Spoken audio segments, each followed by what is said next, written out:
அனைவருக்கும் வணக்கம். தமிழக முதலமைச்சர் திரு விஜய் அவர்கள் நாளைக்கு கரூர் போறாரு. கரூர்ல கூட்ட நெருக்கடி மரணத்தில் உயிரிழந்த அந்த குடும்பத்தாருக்கு அரசு பணி வழங்குவதற்காகத்தான் அவர் கரூருக்கு போறாரு என்று சொல்லப்படுது. அது மட்டும்தான் காரணமா இல்ல வேற எதுவும் காரணங்கள் இருக்கா என்பது குறித்தும் சேலம் மாநகராட்சியில தமிழ்நாடு நகராட்சி மற்றும் குடிநீர் வழங்கல் துறையின் சார்பாக சேலம் மாநகராட்சி வாழக்கூடிய 10 லட்சத்துக்கும் மேற்பட்ட மக்களுக்கு 24 மணி நேரமும் குழு குழு குழு குழுன்னு தண்ணி வர்ற மாதிரி ஒரு திட்டத்திற்கு தமிழக முதலமைச்சர் கையெழுத்து போட்டு 1000 கோடி ரூபாய் ஒதுக்கியிருக்காரு. நல்ல திட்டம் தானே, பாராட்டி ஆகிறோம்ல. அதைத்தான் இந்த காணொலியில பார்க்க போறோம். நீதி வழங்கும் போது அண்ணன் தம்பி சொந்தம் பந்தம் பணக்கார ஏழை எதையுமே பார்க்க கூடாதுடா, நாயத்தை மட்டும் தான் சொல்லணும். தமிழக முதலமைச்சர் திரு விஜய் அவர்கள் நாளைக்கு கரூர் போறாரு. அவர் ஏன் போறாரு அப்படிங்கிறத பார்க்கறதுக்கு முன்னாடி நேற்று தமிழ்நாடு முதலமைச்சர் திரு விஜய் அவர்கள் ஒரு அரசாணை வெளியிட்டிருக்காரு. என்ன அரசாணைனா, சேலத்தில் வாழக்கூடிய மக்களுக்கு 24 மணி நேரமும் தடையற்ற குடிநீர் வழங்குவதற்கான ஒரு அரசாணையில கையெழுத்து போட்டு அவர் வெளியிட்டிருக்காரு. நல்ல விஷயம் தானப்பா. 24 மணி நேரம் தண்ணி கிடைப்பது என்பது பாராட்டுக்குரியது, வரவேற்கத்தக்கது. உண்மையிலே தமிழக முதலமைச்சரை நம்ம மனம் திறந்து பாராட்டணும் இல்லையா? அது என்ன அரசாணைனா, மாண்புமிகு தமிழ்நாடு முதலமைச்சர் திரு ஜோசப் விஜய் அவர்களின் உத்தரவின் பேரில் சேலம் மாநகராட்சிக்கு உட்பட்ட பகுதிகளுக்கு 24 மணி நேரம் தடையற்ற குடிநீர் வழங்கும் திட்டம் அப்படின்னு சொல்லி ஒரு அரசாணை போட்டு மாண்புமிகு தமிழ்நாடு முதலமைச்சர் விஜய் அவர்கள் இத்திட்டத்திற்கான திருத்திய மதிப்பீட்டு நடவடி 1035 கோடிக்கான திருத்திய நிர்வாக அனுமதி வழங்கப்பட்டு அதற்கான அரசாணை நகராட்சி நிர்வாகம் மற்றும் குடிநீர் வழங்கல் துறையினால் 4/6/2026 அன்று வெளியிடப்பட்டது. மேற்காணும் தொகையில் 227 கோடி இந்திய அரசால் அம்ரூட் திட்டத்திலும் 393 கோடி தமிழ்நாடு மாநில அரசின் பங்களிப்பு செய்யும் மீதமுள்ள 417 கோடி தொகை இத்திட்டத்திற்கான செயலாக்கம் செய்ய தெரிவு செய்யப்பட்டு ஒப்பந்த நிறுவனத்தின் பங்களிப்பு செய்யும் வகை செய்யப்பட்டது. மேற்படி அரசாணையின்படி சேலம் மாநகராட்சிக்கு Suez project international private limited என்ற நிறுவனத்திற்கு இடையே 19/6 அன்று ஒப்பந்தம் செய்து கொள்ளப்பட்டது என்று அரசாணை. Suez project international private limited. எந்த சூயஸ்? பிரான்ஸ் நாட்டை சேர்ந்த உலகத்தின் பல்வேறு நாடுகளுக்கு தண்ணீர் வழங்குவதாக தண்ணீரை ஒப்பந்தத்தை செய்து கொண்டு தண்ணீரை விற்பனை செய்யக்கூடிய சூயஸ் நிறுவனத்திற்கு தமிழ்நாடு முதலமைச்சர் அனுமதி கொடுத்து அரசாணை வெளியிட்டு சேலம் மாநகராட்சிக்கு இனிமேல் தண்ணீரை மாநகராட்சி வழங்காது சூயஸ் நிறுவனம் வழங்கும் சொல்லி அரசாணை வெளியிட்டிருக்காரு. 2015 காலகட்டத்தில் முதலாக கோவைக்குள்ள இந்த சூயஸ் நிறுவனத்தை அதிமுக அழைச்சிட்டு வருது. அதற்கு பிறகு அன்றைய இருந்த திமுக கடுமையாக அதை எதிர்க்கிறது. திருப்பி 2018 காலத்தில் அதனுடைய ஒப்பந்தம் போடப்படுது. சூயஸ் திட்டத்துக்கான கால்வாய்கள் அமைக்கிறாங்க, அதுக்கான பைப்லைன் போடப்படுது. கோயம்புத்தூரில் இன்றைக்கு பல்வேறு வார்டு பகுதிகளில் இந்த சூயஸ் உள்ள வந்துருச்சு. கோயம்புத்தூர் மட்டும் இல்லாது கோயம்புத்தூர், ஈரோடு, வேலூர் இந்த இடங்களெல்லாம் திமுக ஆட்சி காலத்தில் சூயஸ் விரிவாக்கம் செய்யப்படுகிறது. அன்றைக்கு அதிமுக ஆட்சியில் எடுத்த திமுக 2021 அப்புறம் அதை எதிர்க்கலை. இன்றைக்கு அந்த சூயஸ்னால கோயம்புத்தூர் மக்கள் மிகப்பெரிய அவதிக்கு உள்ளாக்கப்பட்டிருக்காங்க. எந்த அளவுக்கு அப்படின்னா, இந்த சூயஸ்ங்கிறது 24 மணி நேரமும் தடையற்ற குடிநீர்னு அரசாணை வந்திருக்குல்ல. தடையற்ற குடிநீர் இலவச குடிநீரா? இல்லை. எத்தனை ஸ்கொயர் ஃபீட் வீடு வச்சிருக்கோமோ அத்தனை ஸ்கொயர் ஃபீட்டுக்கு தகுந்தவாறு தண்ணீருக்கான பணத்தை அவங்க வசூல் பண்ணுவாங்க. எப்படி மின்சாரத்தை நாம் யூனிட் வாரியாக பயன்படுத்தினா அந்த ஒரு மீட்டரை மாட்டி அதில் எவ்வளோ யூனிட் பயன்பாடு அடிப்படையில் 2 மாதத்துக்கு ஒரு முறை நம்ம மின் கட்டணம் செலுத்துகிறோமோ அதே முறை தான் தண்ணியுடைய அந்த குழாய்க்கு பக்கத்தில் ஒரு மீட்டரை மாட்டிடுவாங்க. நாம் எவ்வளவு நீரை பயன்படுத்தும் அந்த மீட்டரில் பதிவு செய்யப்படும். அதை மாதம் அளவு செய்து அதுக்கான பணத்தை கெட்டுனா தான் தண்ணி வரும். ஒருவேளை ஒரு மாதம் கெட்ட தவறினால் தண்ணீர் துண்டிக்கப்படும். தண்ணி இல்லாமல் தவிச்ச வாங்கி தண்ணி இல்லாமல் நாம பணத்தை கெட்டுனா தான் வாங்க முடியும். நான் தெரியாம கேட்குறேன், திமுக அதிமுகவிலிருந்து நாங்கள் மாற்றோம், அவங்க செஞ்ச தவறுகளை செய்ய மாட்டோம் என்று தாவேக அரசு சொன்னது. தமிழக முதலமைச்சர் விஜயன் சொன்னார், திமுக அதிமுக கொடுத்த டெண்டர்களை கிட்டத்தட்ட 600 டெண்டரை தாவேக அரசு ரத்து பண்ணியிருக்கு. குறிப்பா HRNCல கூட மரியாதைக்குரிய அறநிலைத்துறை அமைச்சர் திரு ரமேஷ் அவர்கள் ஊட்டியில் மல்டிபிள் கார் பார்க்கிங் டெண்டர் போட்டுதாங்க 15 கோடி ரூபாய்க்கு, அதை ரத்து பண்ணணும்னு சொன்னார். அதுபோல உணவுத்துறையில், நெடுஞ்சாலைத்துறையில், பள்ளிக்கல்வித்துறையில் பல்வேறு டெண்டர்களை ரத்து பண்ணுறாங்க. போக்குவரத்துறையில் மொத்த டெண்டர் ரத்து பண்ணிட்டாங்க. எல்லாமே திமுக ஆட்சியில் போட்டது. திமுக ஃபேவர் கம்பெனிஸ், திமுக சார்புடைய நிறுவனங்கள், அதிமுக சார்புடைய நிறுவனங்கள் என்று சொல்லி இதை எல்லாத்தையும் ரத்து பண்ணுறாங்க. 600 நிறுவனங்களுக்கான டெண்டரை ரத்து செய்த இந்த தாவேக அரசு இந்த தண்ணீருக்கான டெண்டரை மட்டும் ஏன் ரத்து பண்ணல? இந்த டெண்டரும் 6/3/2024 இதனுடைய மதிப்பீட்டு தொகை 758 கோடியாக அனுமதிக்கப்படுது. அதுக்கப்புறம் 9/2/2020 இதுக்கான அனுமதி ஏற்பளிப்பு கடிதம், அதாவது அந்த நிறுவனம் இந்த கான்ட்ராக்டை எடுத்துக்கலாம், தண்ணீரை சேலம் மாநகராட்சி மக்களுக்கு விநியோகம் செய்யலாம்னு சொல்லி திமுக ஆட்சி காலத்தில் 9/2/2022 இதுக்கான அனுமதி வழங்கப்படுது. இப்போ அதைத்தான் மதிப்பை கூட்டி அவங்க கொடுத்தது 758 கோடிக்கு, ஆனால் இவங்க கொடுத்துருப்பது 1035 கோடிக்கு. அதே கம்பெனி திமுக 758 கோடி, தாவேக்கால 1035 கோடிக்கு ஒப்பந்தம் கொடுக்கப்பட்டிருக்கு. 600 டெண்டரை பல்வேறு நிறுவனங்களில் ரத்து பண்ண தாவேக்க அரசு இந்த சூயஸுக்கு மட்டும் ஏன் ரத்து பண்ணல? சூயஸ் நிறுவனத்திற்கு சேலம் மாநகராட்சிக்கு தூய்மையான தண்ணீரை கொடுக்கணும் அப்படின்னு ஏதாவது நேர்த்தி கடன் இருக்கா? ஏதாவது தேவை இருக்கா? ஒரு தண்ணீர் என்பது ஒரு தனி மனிதனுடைய அடிப்படை தேவை. அதை குறுக்க வேண்டியது அரசினுடைய கடமை. குடிநீர், கல்வி, மருத்துவம் இந்த மூன்றையும் இலவசமாக கொடுக்க வேண்டியது அரசின் கடமை.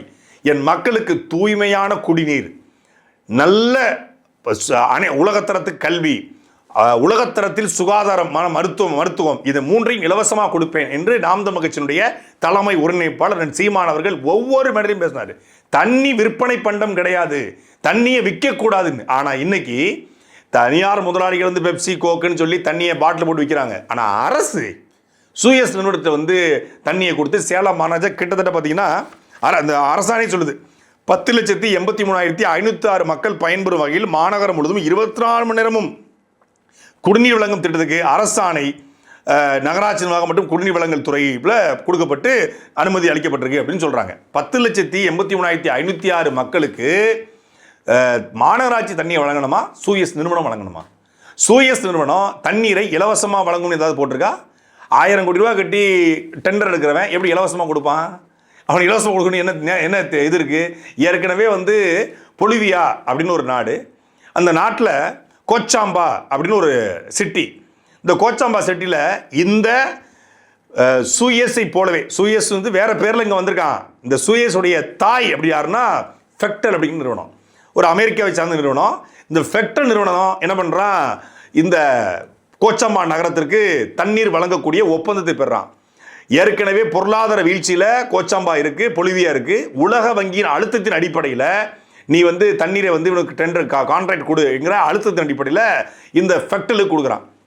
ஃபெக்டலுக்கு கொடுத்த உடனே 200% தண்ணிக்கான ஏற்கனவே இருந்த வரியை விட 200% வரியை உயர்த்துறான். உயர்த்தின உடனே அந்த மக்கள் தண்ணீரை பயன்படுத்த முடியாத நிலைமைக்கு தள்ளப்படுறாங்க. குடிநீர் இல்லாமல் மிகப்பெரிய நோய் தொற்று ஏற்படுது, மக்கள் பாதிக்கப்படுறாங்க. தரையிறங்கி 2000 ஆண்டு மக்கள் கோச்சாம்பா நகரத்தின் வீதிகளை போராட்டம் பண்ணுறான். எதுக்கு எதிரா? ஃபெக்டலுக்கு எதிரா போராட்டம் பண்ணல. பொருளாதார வீழ்ச்சி ஒரு பக்கம், தண்ணீர் விலை ஏறணும்ல பொருளாதார வீழ்ச்சி ஒரு பக்கம், மக்களுடைய போராட்டம் கட்டுப்படுத்த முடியாமல் ராணுவம் இறங்கி துப்பாக்கி சூடு ஏற்படுத்துது. துப்பாக்கி சூடு ஏற்படுத்தி மக்கள் இறந்து மாண்டு பெரிய கலவரம் வெடித்த பிறகு அந்த அரசு தலையிட்டு மீண்டும் மாநகராட்சியை குடிநீரை வழங்கலாம் அப்படின்னு சொல்லி பெரிய போர், முதலாக நடந்த வாட்டர் போர், கோச்சாம்பா வாட்டர் போர்னு இந்த தற்கொலைகள் யாராவது இருந்தால் கூகுளில் சர்ச் பண்ணிப்பாரு, கோச்சாம்பா வாட்டர் வாருன்னு சொல்லி. உலகத்தில் நடந்த தண்ணீருக்கான சண்டை அது. அந்த தண்ணீர் சண்டையை ஏற்படுத்த காரணமாக இருந்த ஃபெக்டலுடைய இன்னொரு நிறுவனம் இந்த சூயஸ். அதுதான் தமிழக முதலமைச்சருடைய நேரடி கண்காணிப்புங்க.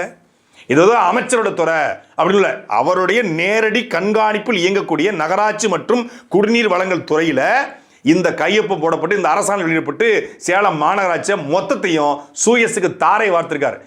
தண்ணீரை தாரை வார்த்ததால் இன்று முதலில் தண்ணீரை தாரை வார்த்த புலிகேசி என்று அழைக்கப்படுவாய்ங்கிற மாதிரி தண்ணீரை தாரை வார்த்த தளபதி என்று அன்போடு அழைக்கப்படுவாய். இந்த 2 பேரும் செஞ்சதை நான் செய்ய மாட்டேன் அப்படின்னா நீங்க மாற்றம், 2 பேரும் செஞ்சதை நான் அப்படியே செய்வேன்னா இது ஏமாற்றம். 2013 காலகட்டத்தில் கடல் நீரை குடிநீராக மாற்றுவதற்கு அம்மையார் ஜெயலலிதா அவர்கள், ஜெயலலிதா பெரிய ஆளுமை, பெரிய அவங்க ஒரு போல்டு அடிமாங்க, அதில் மாற்றுக்கிறது இல்லை. ஆனால் இந்த நீர் மேலாண்மை குறித்த, வாட்டர் மேனேஜ்மெண்ட் குறித்த, இயற்கை குறித்த எந்த புரிதலும் அம்மையார் ஜெயலலிதாவுக்கு இல்லை என்பதற்கு இந்த கடல் நீரை குடிநீராக்கும் திட்டம் ஒரு சான்று. இந்த அதிகாரிகள் இருப்பான் பாருங்க, IAS அதிகாரி, அவன் சம்பாதிக்கிறதுக்காக ஏதாவது ஒரு நிறுவனத்தை கொண்டு போய் கான்ட்ராக்ட் பண்ணி அவனுக்கு கமிஷன் கிடைக்கும் என்பதற்காக இந்த கடல் நீரை குடிநீராக மாற்று. கடல் நீரை குடிநீராக்குற மாதிரி ஒரு முட்டாள்தனமான, ஒரு மட்டமான, ஒரு தொலைநோக்கு பார்வை இல்லாத திட்டம் ஏதாவது இருக்குதா? கடல் நீரை எதுக்குடா குடிநீராக மாற்றணும்? வானத்திலிருந்து மழை பெய்யுது, நிலத்தடி நீர் இருக்கு, அந்த நிலத்தடி நீரை எடுத்து குடிப்பதற்கான இங்கே இருக்கக்கூடிய ஏரி குளங்களை தூர்வாரி நிறைய மரங்களை நட்டு மழைப்பொழிவை அதிகரித்து பெய்கிற மழைநீரை சேகரித்து அதை குடிநீராக மாற்றினா பரவாயில்ல. மழைநீரை சேகரிப்பு தொட்டிகளை உருவாக்கி அதை குடிநீராக மாற்றி கொடுக்கலாம், நிலத்தடி நீரை மக்களுக்கு கொடுக்கலாம். அதுதான் அது அரசு செய்ய வேண்டியது.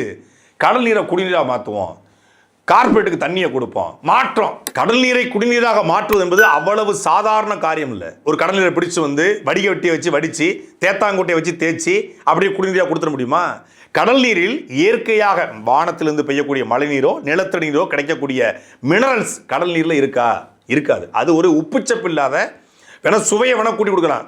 இப்போ இந்த கடல் நீரை குடிநீராக மாற்றுறாங்கல்ல, இதை தமிழக முதலமைச்சர், சட்டமன்ற உறுப்பினர்கள், அமைச்சர் பெருமக்கள், இவங்க எல்லாரும், அதிகாரிகள் பெருமக்கள் எல்லாரும் குடிப்பாங்களா? தினமும் குடிப்பாங்களா? இதை வச்சு சமைப்பாங்களா? இதை வச்சு எல்லா வேலையும் செய்வாங்களா? இப்போ ஒரு தண்ணீர் இருக்கு, இப்போ தாமிரபரணி தண்ணி, காவிரி தண்ணி, இல்லை நிலத்தடி நீர் அப்படின்னா கால்சியம் இருக்கும், சோடியம் இருக்கும், பொட்டாசியம் இருக்கும், காப்பர் இருக்கும், மெக்னீசியம் இருக்கும். இது உடலை பாதுகாப்பாக வைத்துக்கொள்ளும். கால்சியம் வந்து எலும்பு மற்றும் பற்களுக்கு ரொம்ப ரொம்ப நல்லது. மெக்னீசியம் நரம்பு மன்றத்தை சீர்படுத்தும். சோடியம் மற்றும் பொட்டாசியம் அது வந்து உடம்புல கூடிய திசுக்களுடைய பேலன்ஸை, இந்த பிஹெச் லெவல்னு சொல்லுவாங்க, அதை சரிப்படுத்தி சமநிலை, திசுக்களுடைய சமநிலையை வந்து பாதுகாப்பது சோடியம் மற்றும் பொட்டாசியம். காப்பர் இரத்த சிவப்பணுக்களை உருவாகும், நரம்பு மண்டலத்தை சரிப்படுத்துக்கும் காப்பர் பயன்படுது. இப்படி இயற்கையான கனிமங்கள் இருக்க போய் தான் அந்த தண்ணீர் வந்து நம்ம உடம்பை பாதுகாப்பது. கிட்டத்தட்ட உடம்புல கூடிய 1/3 தண்ணி தான். ஒரு நாளைக்கு மினிமம் 5 லிட்டர் தண்ணி குடிக்கணும் ஒரு சாதாரண மனிதன் குடிக்கணும்னு சொல்கிறாங்க. இந்த 5 லிட்டர் தண்ணியை கடல் நீரை குடித்தா நமக்கு இயற்கையாக கிடைக்கக்கூடிய கால்சியமும் காப்பரும் பொட்டாசியமும் மெக்னீசியமும் கிடைக்குமா? இந்த கடல் நீரை குடிநீராக மாற்றுவதற்கு கிட்டத்தட்ட 5 வகையான வேதிப்பொருட்கள், ஆசிட், அந்த ஆசிட்டை பயன்படுத்தி தான் கடல் நீரை குடிநீராக மாற்ற முடியும். அந்த ஆசிட் அந்த தண்ணியில் கலக்குமா கலக்காதா? இரும்பு chloride, poly acrylic acid, sodium chloride, இதெல்லாம் வந்து உடம்புல கலந்தா என்ன ஆகும்? இதெல்லாம் செஞ்சு இந்த ப்ராசஸ் பண்ணி தான் கடல் நீரை குடிநீராக மாற்ற முடியும். ஆனால் சிம்பிளாக போயிட்டு ஒரு தண்ணியை குடிச்சு செல்ஃபி வீடியோ எடுத்து முதலமைச்சர் வந்து கடல் நீரை குடிநீராக்கும் திட்டத்தை தொடங்கி வச்சார், பார்வையிட்டார், ஆய்வு செய்தார் அப்படின்னு வீடியோ போட்டாங்க. திமுக அதிமுக பண்ணிச்சு, சரிதான், அவங்க பண்ணது சரியில்லைன்னு தான் சாமி உங்களை தேர்ந்தெடுத்தாங்க, நீங்களும் அதே பண்ணுவீங்க. அப்போ எந்த தொலைநோக்கு பார்வையும் இல்லை. மக்களுக்கு எப்படி குடிநீரை கொடுக்கணுங்கிற எந்த திட்டம் இல்லை. அதிகாரி என்ன சொல்கிறானோ அப்படியே கையெழுத்து போட்டு அதை செய்கிறது, அவ்வளோதான். இங்கே கடல் நீரை குடிநீராக்கிறதுக்கு ஆய்வு பண்ணுறாப்புல, அந்த பக்கம் பார்த்தா குடிநீரை தனியாருக்கு தாரை வார்க்கிறாப்புல. எந்த மாதிரியான ஆள் நீங்கள்? முதல்ல எல்லா நிறுவனங்களுக்கும் பார்ட்டி ஃபண்டு வாங்கி தான் அந்த நிறுவனத்துக்கு ஒப்பந்தம் போட்டாங்கன்னு சொன்னீங்க. இப்போ சூயஸ் நிறுவனத்துக்கு மட்டும் பார்ட்டி ஃபண்டு வரவே இல்லையா? சூயஸ் அவ்வளோ நேர்மையான நிறுவனமா, அவ்வளோ உண்மையான நிறுவனமா? அந்த நிறுவனம் மக்களுக்கு தரமான தூய்மையான சுத்தமான தண்ணீரை கொடுக்குமா? சேலம் மாநகராட்சிக்குள்ளே இனிமேல் யாரும் போர் போட முடியாது. போர் போடணும்னா சூயஸ்ட்டை போய் அனுமதி வாங்கணும், கிணறு வெட்ட முடியாது, அவன் போய் அனுமதி வாங்கணும். இப்படித்தான் பொலிவியால் எல்லா ஊர்லேயும் இப்படித்தான். ஈரோட்டில் இப்படி பிரச்சனை ஏற்பட்டு விவசாயிகள் போராட்டம், சூயஸுக்கு எதிராக லட்சக்கணக்கான விவசாயிகள் போராட்டம் பண்ணியிருக்காங்க. இது எதுவுமே தமிழக முதலமைச்சருக்கு தெரியுமா தெரியாதா? நீங்கள் தெரிஞ்சு ஆணை வெளியிடுறீங்களா, இல்லை உங்கள் பேரில் ரப்பர் ஸ்டாம்பு குத்தி எவனாவது ஆணை வெளியிட்டு இருக்காங்களா? இன்றைக்கு தண்ணீர் தட்டுப்பாடு இருக்கிறது, கடல் நீரை குடிநீராக மாற்றுறேன், தனியாருக்கு தாரை வாக்குறேன்னு சொல்லி நீங்கள் திட்டம் போடுறீங்க. இன்னும் 5 ஆண்டுகள் கழித்து இந்த நிலம் இந்த நீர் எப்படி இருக்கணும் அப்படின்னு தானே திட்டம் போடணும். அடுத்த 10 ஆண்டுகள் கழித்து என்னுடைய நிலம் எப்படி இருக்கணும் அப்படின்னு தான் திட்டம் போடணும். சென்னையில் இருக்கக்கூடிய புழல் ஏரி, செம்பரமாக்கம் ஏரி, பள்ளிக்கரணை சதுப்பு நில ஏரி, இதையெல்லாம் மீட்டெடுக்க தமிழக அரசுகிட்ட, தாவேக அரசுகிட்ட என்ன திட்டம் இருக்கு? கூவம் ஆறு சுத்தப்படுத்தப்பட்டு அது மறுசுழற்சி செய்யப்பட்டா சென்னையினுடைய குடிநீர் தேவை இன்னும் 10 ஆண்டுகளில் தீர்ந்துவிடும். சென்னை வந்து யார்ட்டையும் இந்த வீராணம் கூட்டு குடிநீர் திட்டமோ இல்லை காவிரி கூட்டு திட்டமோ கையேற்ற வேண்டிய தேவையே இல்லை, வேறு யார்ட்டையும் கஞ்ச வேண்டிய தேவையில்லை. சென்னையில் கூடிய நீர்நிலைகளை மீட்டெடுப்பதற்கு போர்க்கால நடவடிக்கை அடிப்படையில் தமிழக முதலமைச்சர்கிட்ட தாவேக அரசுகிட்ட ஏதாவது திட்டம் இருக்கா? 5000 கோடி கடல் நீரை குடிநீராக்க, இந்த 5000 கோடி வச்சு 1 கோடிக்கு ஒரு 10 ஏக்கரில் ஒரு ஏரி வெட்டலாம். 1 கோடியில் வேணா கொடுங்க, கான்ட்ராக்டை கொடுங்க, நாங்கள் வெட்டி தரோம். நாம் தமிழ் கட்சியோட சுற்றுச்சூழல் பாசனை கொடுங்க, இந்த 5000 கோடி கொடுங்க, 5000 ஏரியை வெட்டி தரோங்க. நீங்கள் எங்கிட்ட கான்ட்ராக்ட் கொடுங்க, 5000 கூட வேண்டாங்க, 2000 கோடி கொடுங்க, 50 லட்சத்தில் வெட்டி தரோம். இது ஒரு பக்கம் இருக்க. நாளைக்கு தமிழக முதலமைச்சர் கருணை பிரபு விஜய் அவர்கள் வந்து கரூருக்கு போகிறாங்க. எதுக்காக? செப்டம்பர் 27 அவரை பார்க்க வந்து உயிரிழந்த அந்த குடும்பத்திற்கு ஆறுதல் சொல்வதற்காகவும், அந்த குடும்பத்தில் பாதிக்கப்பட்டவருக்கு அரசு பணி, மொழிப்போர் தியாகிகள் ஜல்லிக்கட்டு போராட்டத்தை உயிர் நீத்திட்டாங்க, மீத்தேன் ஹைட்ரோ கார்பனுக்கு போராடி உயிர் நீத்திட்டாங்க, ஸ்டெர்லைட் ஆலையில் சூடுபட்டு உயிர்ந்திருக்காங்க, மீன் பிடிக்க போன இடத்துல சிங்கள ராணுவம் சுட்டு கொன்று உயிரிழந்துட்டாங்க. ஆந்திர காட்டுக்குள்ள கூலி வேலையாக போய் ஆந்திர வனத்துறை சுட்டு கொன்று உயிரிழந்திருக்காங்க. காவிரி பிரச்சனைக்காகவும் மேகதாது அணைக்காகவும் போராடி உயிரிழந்திருக்காங்க இல்லையா, அதுக்காக அவங்களுக்கு அரசு பண்ணி.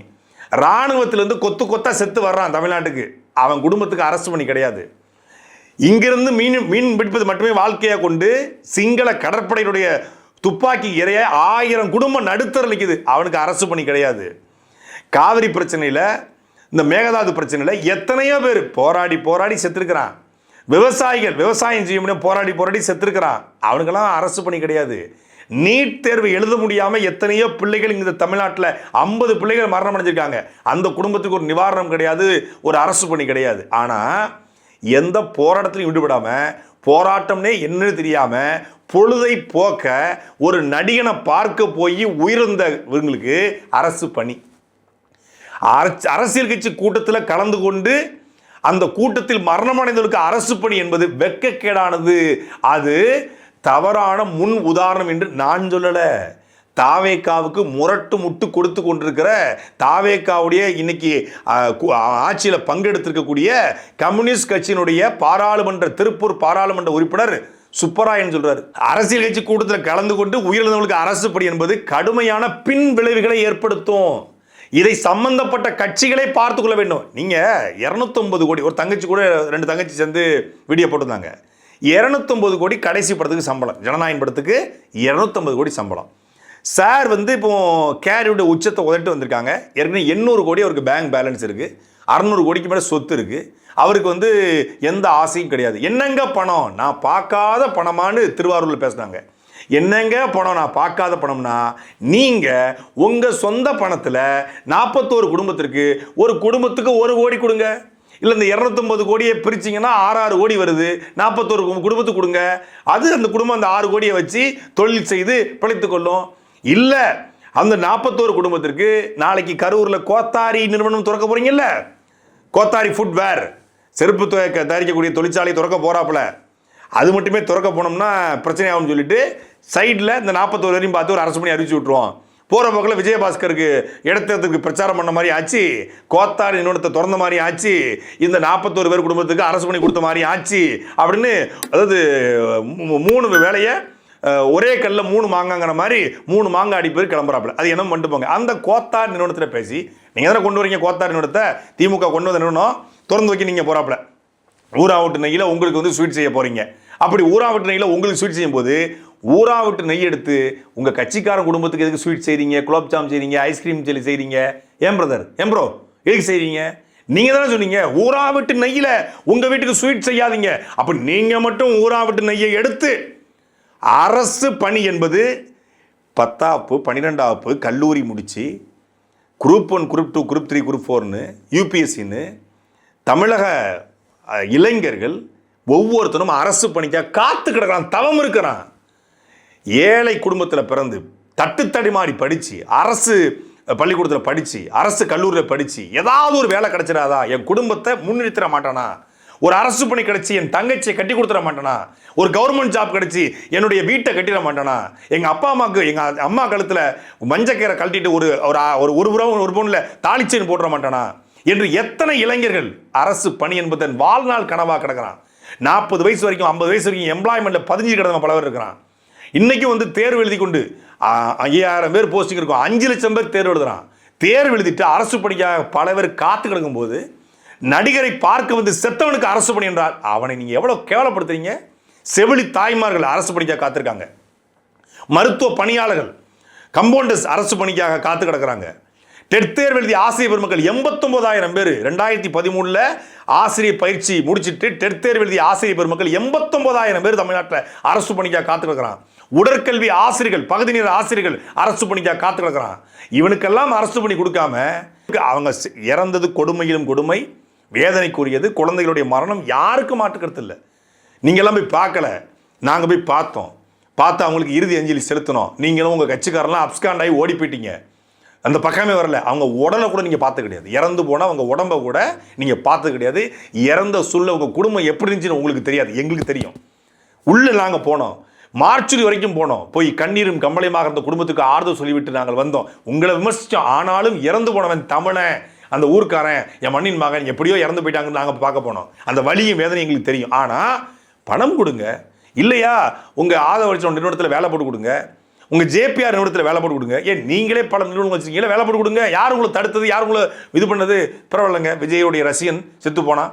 விஜய் வந்து தன்னுடைய கட்சியில் வந்து பொறுப்போட்டு போட்டு கொடுத்து அவங்களுக்கு வேலை போட்டு கொடுத்தாரு அப்படின்னு சொல்லலாம். ஏன் கரூரில் உங்கள் கட்சிக்காரங்க நிறைய ஃபேக்டரிஸ் இருப்பாங்களா, அங்கே சேர்த்து விடுங்க. யார் உங்களை தடுத்தது? அரசு பண்ணினா உங்களுக்கு அவ்வளோ அலட்சியமாக போச்சா? இப்போ நீங்கள் வந்து இந்த கட்சியில் நீங்கள் செத்து போகிறாங்க கொடுப்பாங்க, நாளைக்கு இன்னொரு கட்சியில் நடந்து அவங்க செத்து போனால் அவங்களுக்கு அரசு வேலையா? கவர்மெண்ட் ஜாப் பண்ணி உங்கள் இஷ்டத்துக்கு கவர்மெண்ட் ஜாப். உங்கள் பக்கத்தில் இருந்தால் ஜானவரி எக்ஸாமுக்கு அரசியல் ஆலோசகர், உங்கள் பக்கத்தில் இருந்தால் ஜெகதீஷுக்கு அரசியல் ஆலோசகர் தனிச் செயலாளர், அங்கே வெங்கட் நாராயணுக்கு வந்து டெல்லி பிரதிநிதி, வெஸ்டர்னடிக்கு அரசியல் ஆலோசகர், உங்களை பார்க்க வந்த ரசிகனுக்கு போகிறான் கவர்மெண்ட் ஜாப்பு.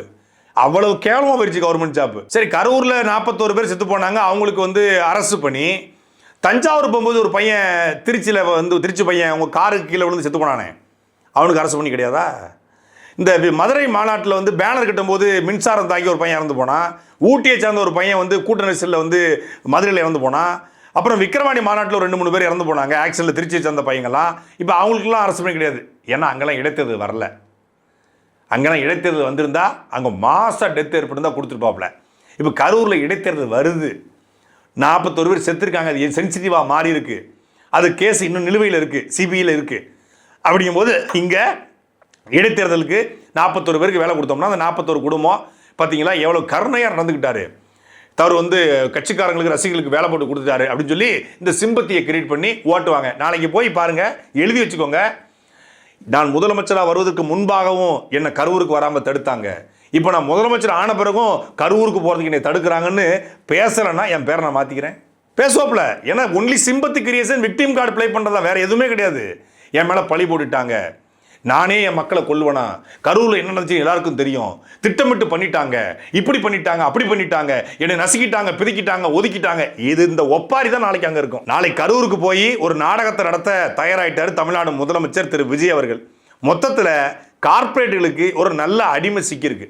கார்ப்பரேட்டுகள் தேவை, தலைவன் கிடையாது, அடிமைகளும் தான். அப்படி தமிழ்நாடு முதலமைச்சர் இந்த கார்ப்பரேட்டோட அடிமையாக மாறியிருக்கார் என்பதற்கு இந்த சூயஸ் திட்டமே ஒரு சான்று.